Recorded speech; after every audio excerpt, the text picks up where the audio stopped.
Morning, everybody. Well, I know that there's lack of time and I would not take much of time.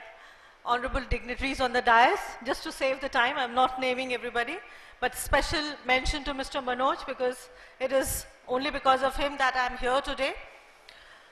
So good morning, dear ladies and gentlemen from all over the country who have gathered here in this God's very own country, Kerala.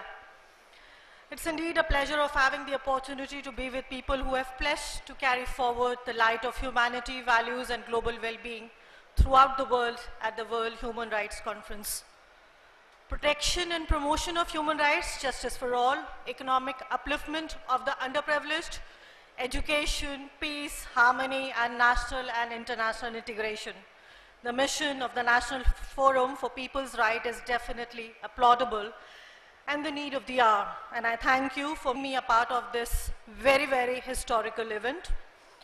There is a Chinese saying, and I quote, if you want to plan for a year, plant wheat. If you wish to plan for 10 years, grow trees. But if you want to plan for 100 years, educate women. And that is the key to empowerment of women, of the society, and social justice. Ample has been said about human rights.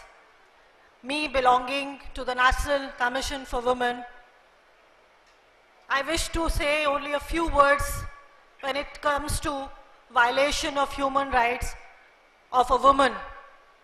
Because suddenly, after the blues, I don't know why, when we talk about women's rights, it's taken as if a different category altogether, and it is demarcated from the human rights, which is I fail to understand.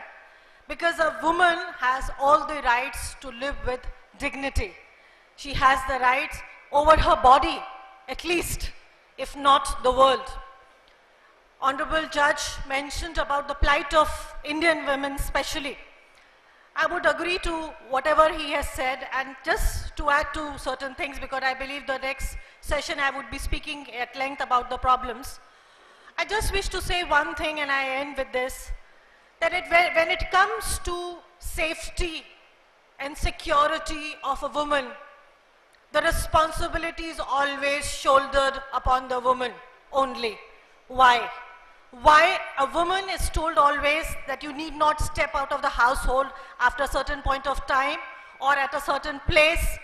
It is a woman's right, it is a basic human right of a woman to move with dignity in this country where the Constitution of India has given her all equal rights. So this is one thing which we really need to ponder, and I really feel very, very happy that activists from all across the country are here.